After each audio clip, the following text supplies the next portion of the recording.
Hello everyone, नमस्कार है आप सभी को। आज की इस वीडियो में हम अष्टावक्र गीता को सरल हिंदी भाषा में समझने वाले हैं। तो अगर आप भी अष्टावक्र गीता को समझना चाहते हो तो इस वीडियो के साथ बने रहना। तो चलिए अब अष्टावक्र गीता को बिल्कुल सरल हिंदी भाषा में समझते हैं। ठीक है, तो चलिए अब सीधा शुरू करते हैं।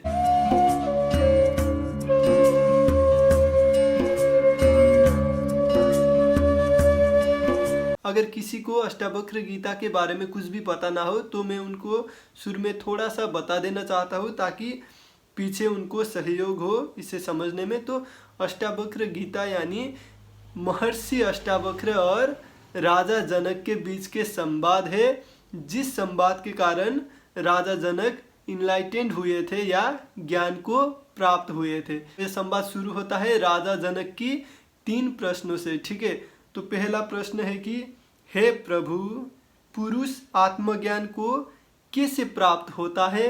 और दूसरा प्रश्न ये है कि कोई पुरुष संसार बंधन से कैसे मुक्त हो जाता है, अर्थात जन्म मरण रूपी संसार से कैसे छूट जाता है। और तीसरा प्रश्न ये है कि कोई पुरुष वैराग्य को कैसे प्राप्त होता है। तो ये हो गया तीसरा प्रश्न। अगर इस प्रश्न को सरल भाषा में समझना हो तो हम अब समझते हैं। ठीक है, तो पहला प्रश्न है कि हे प्रभु, पुरुष आत्मज्ञान को कैसे प्राप्त होता है। ये प्रश्न तो सरल है कि ये पूछ रहे हैं कि आत्मज्ञान को कैसे प्राप्त हो सकते हैं हम, आत्मज्ञान को कैसे हासिल कर सकते हैं हम। हाँ, और दूसरा प्रश्न है कि संसार बंधन से कैसे मुक्त हो, यानी ये संसार में जो जन्म मरण का जो ये बंधन चलता रहता है, हम ये संसार से जो बंध हुए हैं, इस बंधन से हम कैसे छूट सकते हैं। ठीक है, और तीसरा प्रश्न है वैराग्य को कैसे प्राप्त होता है, यानी वैराग्य को हम कैसे प्राप्त हो, इसका प्रक्रिया क्या है, इसमें क्या समझना चाहिए। वैराग्य को प्राप्त होने के लिए हमें क्या करना चाहिए, क्या समझना चाहिए। ठीक है, तो ये था 3 प्रश्न। और ये प्रश्न उन सभी अध्यात्म प्रेमी के मन में जरूर आता है। ठीक है, तो राजा जनक के माध्यम से यहाँ पर ये दिखाया गया है कि कोई भी अगर सत्य का प्यासी हो तो उनकी मन में ये प्रश्न जरूर आएगा। तो वैसे ही राजा जनक के मन में ये प्रश्न आ गया है और उन्होंने ये पूछा है अष्टावक्र जी से। तो अष्टावक्र जी अब इसका उत्तर देते हैं। तो पढ़ते हैं और समझते हैं। अब अष्टावक्र जी कहते हैं कि हे प्रिय, यदि तू मुक्ति को चाहता है तो विषय को विष के समान छोड़ दे और क्षमा, सरलता, दया और सत्य को अमृत के भांति सेवन कर ले। तो यहाँ पर अष्टावक्र जी ये कह रहे हैं कि ये सारी चीजें जो तू अपने सामने देखता है, हाँ, इन सारी चीजों को तू विष जान ले, यानी इन सारी चीजों में जो तू अर्थ देखता है, इन सारी चीजों में जो तू रस देखता है, जो तू मीनिंग देखता है, इन सारी चीजों में, इन सारी चीजों का कुछ भी मूल्य नहीं है। तू ये समझ ले, तू ये जान ले, इन सारी चीजें जो यहाँ पर तू देख रहा है, ये सारी चीजें व्यर्थ है। तो अगर तू इन सारी चीजों से आसक्त होता रहेगा, अटैच्ड होता रहेगा, तो यही तेरा दुख का कारण बनेगा। तू इस बात को समझ ले। हाँ, तो अष्टावक्र जी कह रहे हैं कि इन सारी चीजों में अगर तेरा मन लगा रहेगा तो तेरे मन में विचार चलता रहेगा, और जब विचार चलता रहेगा मन में तो तू हमेशा ही परेशान रहेगा, हमेशा ही टेंशन में रहेगा, हमेशा ही डिप्रेशन में रहेगा। ठीक है, तो इन सारी बाहर की चीज़ों को तू व्यर्थ जान ले, इन सारी बाहर की चीज़ों में तू रस देखना बंद कर दे। हाँ, इन सारी चीज़ों का कुछ भी अर्थ नहीं है, ये तू समझ ले। ठीक है, और आगे अष्टावक्र जी ये भी कहते हैं कि तू क्षमा को, सरलता को, दया को और सत्य को अमृत की भांति सेवन कर ले। जब तू बाहर की इन सारी चीजों को व्यर्थ जानेगा तो ऑटोमेटिकली ही तेरे अंदर एक शांति आएगी। हाँ, जब तेरा मन शांत होगा तो तू सरल हो जाएगा, तुझ में एक सरलता आएगी। हाँ, तू जब जानेगा कि बाहर की चीजों में कोई अर्थ नहीं है तो तू बाहर की कुछ भी हो, कुछ भी गलती कर रहा हो, कोई तुझे गुस्सा दिला रहा हो तो उसे हंसकर क्षमा कर देगा। हाँ, और ये आगे कहते कि और सत्य को अमृत की भांति सेवन कर ले। तो तू जब बाहर की सारी चीजें को व्यर्थ जानेगा तो तुझ में एक सरलता आएगी, शांति आएगी, और ये जो ज्ञान तूने जाना है, ये जो सत्य तूने जाना है, इसे तू अमृत की भांति पी ले। और इसी को ही वैराग्य कहते हैं। यहाँ पर अष्टावक्र जी ये कह रहे हैं, ठीक है। तो अष्टावक्र जी आगे ये कहते हैं कि तू न पृथ्वी है, न जल है, न अग्नि है, न वायु है, न आकाश है। मुक्ति के लिए तू अपने को इन सब का साक्षी जान ले। यहाँ पर अष्टावक्र जी कह रहे हैं कि तू ये पंचभूत नहीं है। तू यहाँ पर जो भी चीजें देखता है बाहर, हाँ, तू यहाँ पर जो भी चीजें है बाहर तेरा, वो सारी पंचभूत का मिश्रण ही है, ठीक है। तू जो भी चीज बाहर देख रहा है वो यही आकाश, पृथ्वी, इन्हीं से ही बना है सारी चीजें। तू ये बाहर की कुछ भी चीज नहीं है। और तेरा शरीर भी वही पंचभूत से बना है। इसलिए ना तू बाहर की ये सारी चीजें है, ना तू ये शरीर है स्वयं, जो तू अहंकार करता रहता है ना कि ये मेरा शरीर है, ये मैं हूँ। तू ये नहीं है, पहले तू ये जान ले। यानी अष्टावक्र कह रहे हैं कि तू यहाँ की जो भी चीजें देख सकता है, जो भी चीजें पंचभूत से बना है, तू वो नहीं है, तू ये समझ ले। और तू क्या है फिर? तू इन सारी चीजों को देखने वाला है, तू इन सारी चीजों का साक्षी है। तो इन सारी बातों का कंक्लूजन ये है कि तू खुद को इन सारी दुनिया से और तेरे खुद ये शरीर से अलग जानेगा, और तू खुद को ये सारी दुनिया को देखने वाला है ये जानेगा, तो तू मुक्त हो सकता है। ये मुक्ति का द्वार है।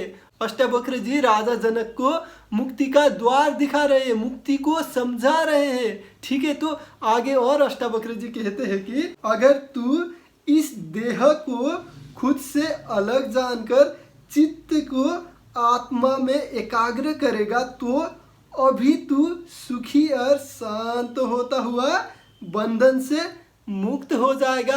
तो आप लोग इस पैटर्न को समझना, ठीक है। यहाँ पर अष्टावक्र जी राजा जनक को बिल्कुल जड़े से आगे ले जा रहे हैं, ठीक है। यहाँ पर अष्टावक्र जी ने पहले उनको कहा कि तू इन सारी दुनिया को, बाहर जो भी चीजें तू देख रहा है, इसे तू व्यर्थ जान ले। इन सारी चीजों में कोई रस नहीं है, कोई भी मीनिंग नहीं है, कोई भी अर्थ नहीं है, तू ये जान ले। यानी इन सारी बाहर की चीजों को तू व्यर्थ जान ले। और दूसरी बात में अष्टावक्र जी ने राजा जनक को कहा कि तू इस शरीर को भी व्यर्थ जान ले। तू ना ही शरीर है, ना ही तू ये बाहर की दुनिया है। और जब कोई इंसान ये समझेगा कि ना ही वो बाहर की ये दुनिया जो दिखता है वो है, और ना ही वो ये शरीर है, यानी जब कोई इंसान ये समझेगा सही ढंग से कि बाहर की सारी चीजें व्यर्थ है और स्वयं मेरा शरीर ही मैं नहीं हूँ, यानी मेरा स्वयं शरीर भी व्यर्थ है, तो अब उसका मन भागेगा कहाँ? भागने के लिए तो आपको किसी भी चीज में रस दिखना चाहिए ना। यहाँ पर अष्टावक्र जी ने पहले ही इस बात को हटा दिया। हाँ, पहले उन्होंने कहा कि बाहर की सारी चीजें व्यर्थ है, कोई अर्थ नहीं, और स्वयं तुम भी, ये शरीर भी तुम नहीं हो, ये शरीर भी व्यर्थ ही है। तो इससे क्या होगा कि आपका जो भी आसक्ति था, जो भी अटैचमेंट था बाहर की चीजों से, वो सारी आसक्ति अब दूर हो जाएगा। आप बाहर की चीजों से आसक्त नहीं रहोगे अब। हाँ, तो आप अब फ्री हो जाओगे, आप अब शांत हो जाओगे, और आपका मन अब कहीं पर भी नहीं लगेगा, यानी आपका मन अब शून्य में लगेगा, ठीक है। इस कहीं पर भी नहीं लगने की अवस्था को शून्य की अवस्था कहते हैं, ठीक है। तो जब आपका मन कहीं पर भी नहीं लगेगा तो इसी को ही कहते हैं कि आपका मन अब आत्मा में लग रहा है, ठीक है। और जब आपका मन उस आत्मा में लगेगा तो आप शांत हो जाओगे, तो आप शून्य हो जाओगे, तो आप सुखी हो जाओगे, ठीक है। तो ऐसे तू उस मुक्ति को पा सकता है। अगर तूने इस बात को समझा तो तू उस मुक्ति को अभी अभी तूने पा ही लिया, अगर तूने ये समझा तो, ठीक है। तो अष्टावक्र जी यहाँ पर ये कह रहे हैं, ठीक है। और आगे अष्टावक्र जी कहते हैं कि तू ब्राह्मण आदि जाति नहीं है, न तू चारों आश्रम वाला है, और न तू आँख आदि इंद्रियों का विषय है, परंतु तू असंग एवं निराकार विश्व का साक्षी है। ऐसा जान करके सुखी हो। यानी अष्टावक्र जी कह रहे हैं कि तू ब्राह्मण आदि जाति नहीं है। ठीक है, लोगों को ये होता है ना कि जब वो ब्राह्मण होते हैं तो वो कहते हैं कि हाँ मैं तो सबसे श्रेष्ठ हूँ, सारी जाति मेरे नीचे है, मैं तो सबसे श्रेष्ठ जात का हूँ, ये कहते हैं ना। तो यहाँ पर अष्टावक्र जी कह रहे हैं कि तू ब्राह्मण जाति नहीं है, यानी वो यहाँ पर और गहरी ढंग से अगर कहा जाए तो अष्टावक्र जी कह रहे हैं कि तू तो वो है जिसका कोई जात ही नहीं है। हाँ, तू जो ये जात का ये घमंड लेके बैठता है, जब तू बड़े जात का हो तो तुझ में घमंड आ जाता है कि मैं बड़े जात का हूँ, और तू जब छोटे जात का है तो तुझ में एक डर सा आ जाता है कि तू छोटे जात का है। हाँ, तो तू ये जान ले कि तेरा कोई जात नहीं है, तेरा कोई जात हो ही नहीं सकता, तू ये जान ले, ये समझ ले। ठीक है, और आगे कह रहे हैं कि न तू चारों आश्रम वाला है और न तू आँख आदि इंद्रियों का विषय है।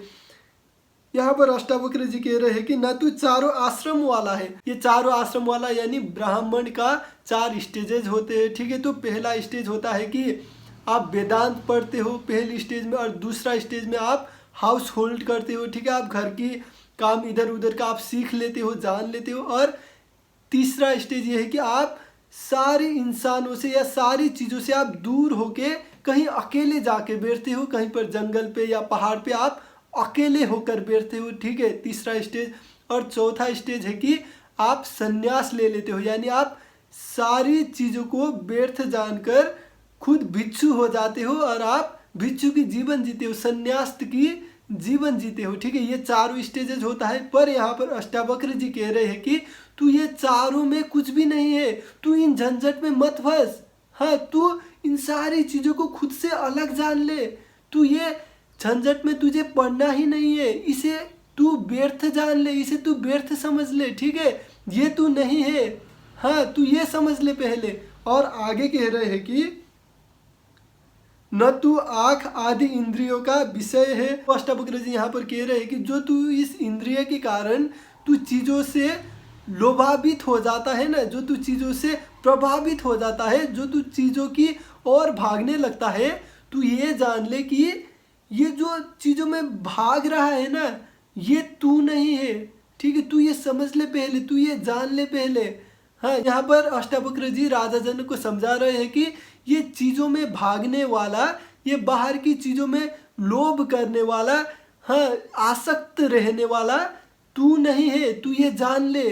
ठीक है, ये कह रहे हैं यहाँ पर अष्टावक्र जी। आगे कहते हैं कि परंतु तू असंग एवं निराकार विश्व का साक्षी है, ऐसा जान करके सुखी हो। यहाँ पर अष्टावक्र जी कह रहे हैं कि तू ये समझता है ना कि तेरा कोई दोस्त है, तेरा कोई माँ बाप है, हाँ तेरा कोई बेटा बेटी है, पोता पोती है, तू ऐसा सोचता है ना। नहीं, तू किसी का भी संग नहीं है। हाँ, तू बस अकेला ही है, यहाँ पर तेरा कुछ भी नहीं है, तू ये समझ ले पहले। और तू क्या है? तू तो वो निराकार आत्मा है, तू तो यहाँ की सारी चीजों से अलग वो निराकार आत्मा है, तू ये जान ले, ये समझ ले और तू सुखी हो जा। यहाँ पर अष्टावक्र जी ये कह रहे हैं। ठीक है, और आगे और अष्टावक्र जी कहते हैं कि धर्म अधर्म सुख दुख ये सब मन का खेल है, तू ना ही करता है ना ही भोगता है, तू तो सदा से मुक्त है।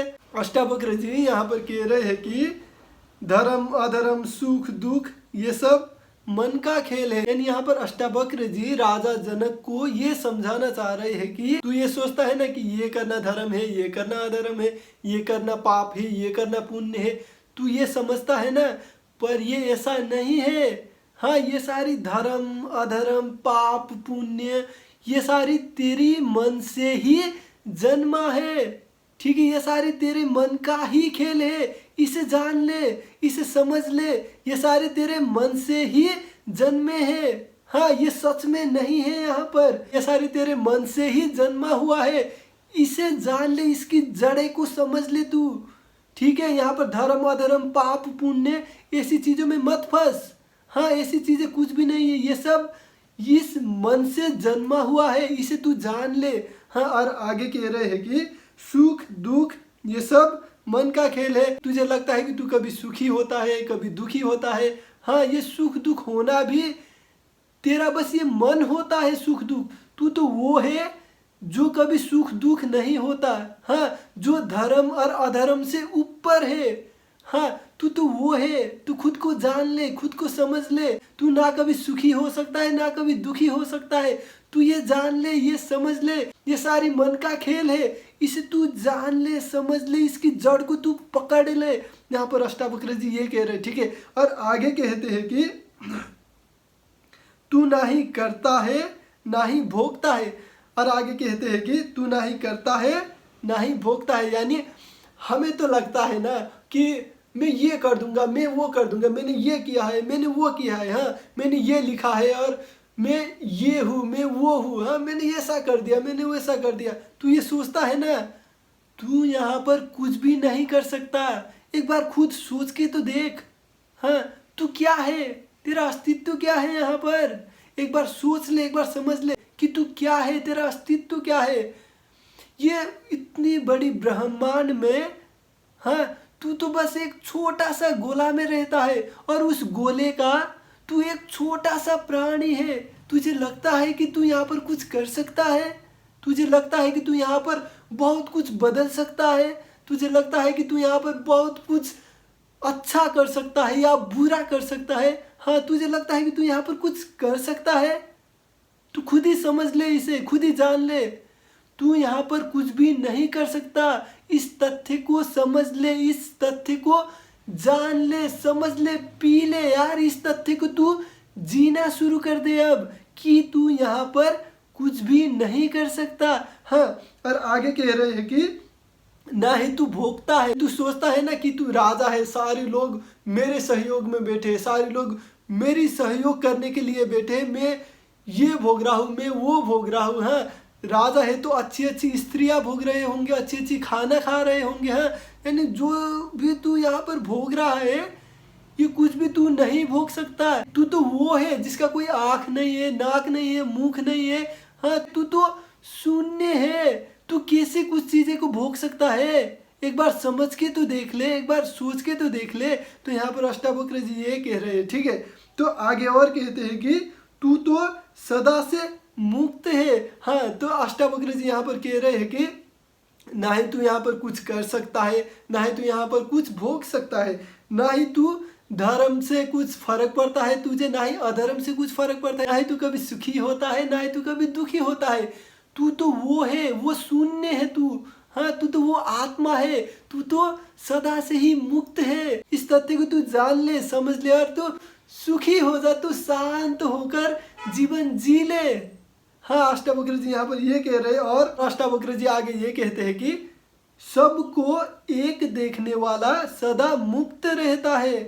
तेरा बंधन यही है कि तू यहाँ दूसरा भी देखता है। हाँ, तो अष्टावक्र जी ने, देखो आप इस बात को समझो, ठीक है। सबको एक देखने वाला सदा मुक्त रहता है, यानी अष्टावक्र जी ने कहा कि तू क्या है? तू वो सदा से मुक्त आत्मा है। यानी जब तू सदा से मुक्त आत्मा है तो यहाँ की जो भी और चीजें हैं वो क्या हो सकता है? वो भी तो वही सदा से मुक्त आत्मा ही है ना। तो तू इस तथ्य को जान ले, तू इस तथ्य को समझ ले कि बाहर की सारी चीजें तुझसे अलग नहीं है। बाहर की सारी चीजें भी वही हमेशा से मुक्त आत्मा है। हाँ, तू इस तथ्य को जान ले, समझ ले। और अगर तू इस तथ्य को जान लेगा तो तू यहाँ की कुछ भी चीजों को खुद से अलग नहीं जानेगा, यानी तू यहाँ की सारी चीजों को एक जानेगा, ठीक है। तो तब अगर तू इस तथ्य को समझेगा तो तू अभी मुक्त है। हाँ, और तू सदा मुक्त रहेगा। अगर इस तथ्य को तू समझा, तो अगर तूने इस तथ्य को पिया, जिया तो तू सदा मुक्त रहेगा। पर तेरा बंधन क्या है? तुझे पता है कि तू यहाँ की सारी चीजें को खुद से अलग देखता है। यही तेरा बंधन है। इस तथ्य को जान ले कि यहाँ की सारी चीजें तुझसे अलग नहीं है। अगर तू ये जानेगा, समझेगा कि यहाँ की सारी चीजें तुझसे अलग नहीं है, यहाँ की सारी चीजें तू ही है, यहाँ की सारी चीजें वही सदा मुक्त आत्मा है। अगर तू इस तथ्य को जानेगा तो तू तो सदा मुक्त रहेगा। ठीक है, इस तथ्य को जान ले, समझ ले। दोस्तों आज के लिए इतना ही। आपको ये अष्टावक्र गीता का सरल हिंदी में जो व्याख्या मैंने किया वो आपको कैसा लगा वो ज़रूर आप कमेंट में बताना। ठीक है, और अगर अच्छा लगा हो तो लाइक और सब्सक्राइब करके जाना। मैं आगे भी आपको ऐसे वीडियो लाता रहूँगा।